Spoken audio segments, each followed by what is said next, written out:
좋은 아침입니다. 오늘은 8월 7일 금요일입니다. 즐겁고 감사한 하루 되시기 바랍니다. 오늘은 이사야 19장부터 20장까지 말씀을 봅니다. 오늘 우리가 보게 될 19장 뒷부분에는요, 이집트에 관한 5가지 예언을 기록하고 있는데 역사적인 사건들에 대한 암시와 또 장차 역사를 철저히 변화시킬 여호와의 날에 대한 대망으로 구성되어 있습니다. 그래서 본문에는 그날에라는 말이 6번 나오는데요. 그것은 이집트가 심판을 받고 그 뒤에 고침을 받을 것이 반드시 성취됨을 분명하게 확인해 주기 위함입니다. 실제로 BC 200년대에는요. 이집트의 알렉산드리아에 흩어진 유대인들의 자녀들을 위해서 히브리어 구약 성경이 당시에 그 사람들이 전부 다 헬라어를 사용하고 있었기 때문에 70인역이라는 헬라어 구약 성경으로 번역이 됐죠. 또 초대교회 시절, 예수님 돌아가시고 나서 초대교회 시절, 사도행전과 같은 그런 시절에는 이집트의 지중해 연안 도시들에 기독교가 상당히 번성한 것으로 알려지고 있습니다. 여기 함께 본문을 들여다봅니다. 이사야 19장 16절입니다. 그날이 오면 이집트 사람이 마치 겁 많은 여인처럼 되어 만군의 주님께서 그들 위에 팔을 펴서 휘두르시며 심판하시는 것을 보고서 두려워하며 떨 것이다. 그날이 오면 나왔죠. 이집트 사람은 유다 땅을 두려워할 것이다. 만군의 주님께서 그들을 치려고 세우신 계획을 상기할 때마다 유다라는 이름만 들어도 모두 무서워할 것이다. 그날이 오면 이집트 땅의 5 성읍에서는 사람들이 가나안 말을 하며 만군의 주님만을 섬기기로 충성을 맹세할 것이다. 그 5 성읍 가운데 한 성읍은 멸망의 성읍이라고 불릴 것이다. 자, 16절, 17절 이렇게 보면요. 그 이집트 사람들이 가지는 이스라엘을 향한 두려움이 표현되고 있지요. 출애굽 이전에 이집트에 만연했던 두려움을 좀 생각하게 됩니다. 이번 주일날 우리가 듣게 될 말씀이죠. 이 부분이죠. 출애굽기 12장 말씀인데요. 이집트 집안의 모든 장자들이 다 죽고 나서 이집트인들이 얼마나 이스라엘 백성들을 두려워했는지가 성경에 그대로 기록되고 있거든요. 그런 부분들과 비슷하다고 볼 수가 있습니다. 18절은요. 비록 도시 이름들이 자세히 소개되진 않았습니다. 하지만 훗날 이집트에 유대의 식민 도시들이 존재할 것을 자세히 예고하고 있고요. 특별히 멸망의 성읍이라고 표현됐죠. 이전 성경에선 장망성이라고 번역이 됐던 단어입니다. 그 단어는 히브리어는 이제 태양성이라는 의미로 번역이 되기도 했는데 아마 헬리오폴리스를 가리키는 듯합니다. 그 헬리오가 태양이라는 뜻이고요. 폴리스가 도시라는 뜻이거든요. 이 도시는 당시에 태양신 숭배의 중심지였다고 전해지고 있고요. 고대 이집트의 천문학, 수학, 철학, 의학이 가장 발달한 최고의 학문 중심지였습니다. 특히 성경에서는 온이라는 이름으로 나오고 있고요. 요셉의 장인이 다스리던 아주 권위 있는 도시였습니다. 자, 19절. 그날이 오면 이집트 땅 한가운데 주님을 섬기는 제단 하나가 세워지죠. 어디예요? 이집트 땅에. 이집트는 하나님을 섬기지 않는 나라였지만 그 나라가 이제 하나님을 섬기는 나라가 되긴다는 거죠. 이집트 땅 한가운데 주님을 섬기는 제단 하나가 세워지겠고 이집트 국경지대에는 주님께 바치는 돌기둥 하나가 세워질 것이다. 이 제단과 이 돌기둥이 만군의 주님께서 이집트 땅에 계시다는 징표와 증거가 될 것이다. 그래서 그곳 백성이 압박을 받을 때에 주님께 부르짖어서 살려주실 것을 간구하면 주님께서 한 구원자를 보내시고 억압하는 자들과 싸우게 하셔서 백성을 구원하실 것이다.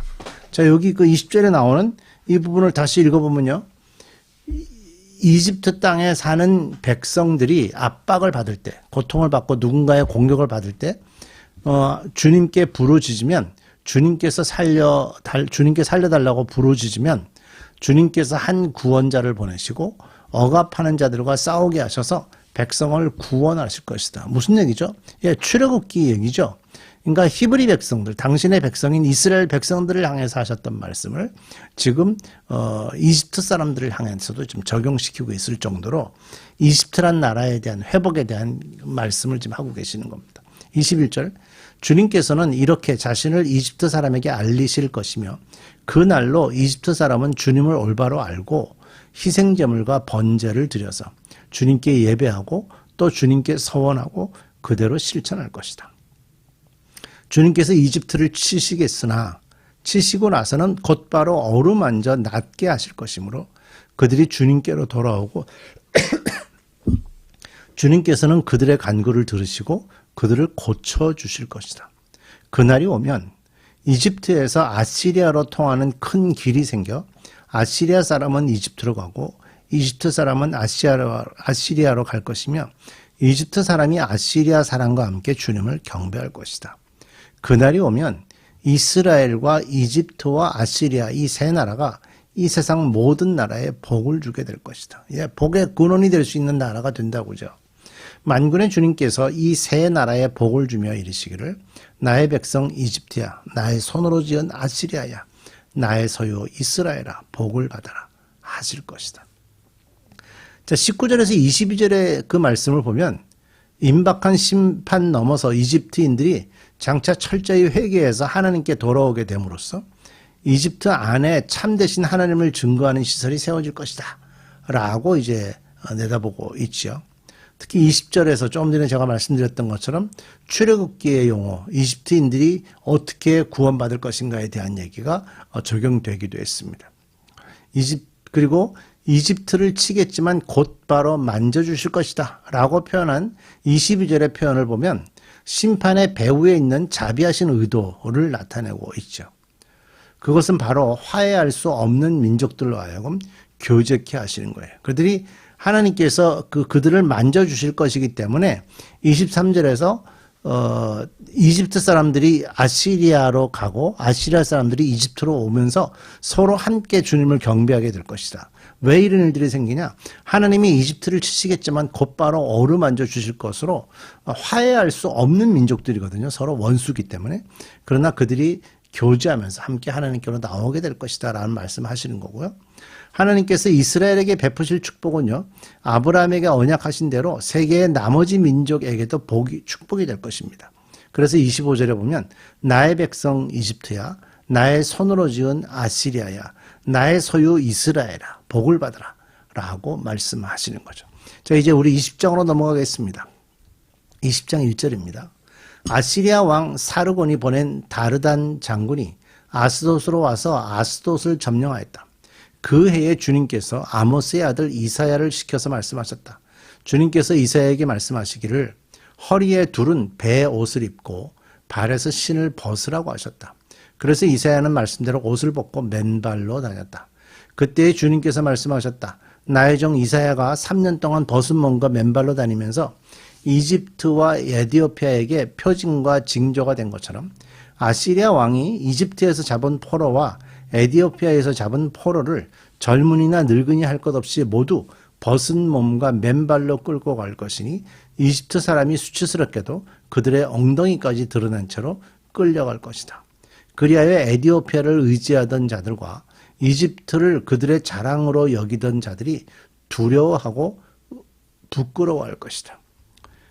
그러니까 당시에 에디오피아와 이집트가 워낙에 다스림이 컸기 때문에 그들을 의지하던 자들이 어떻게 되는가에 대한 말씀을 하고 있고요. 6절, 그날이 오면 이 해변에 사는 백성이 이렇게 말할 것이다.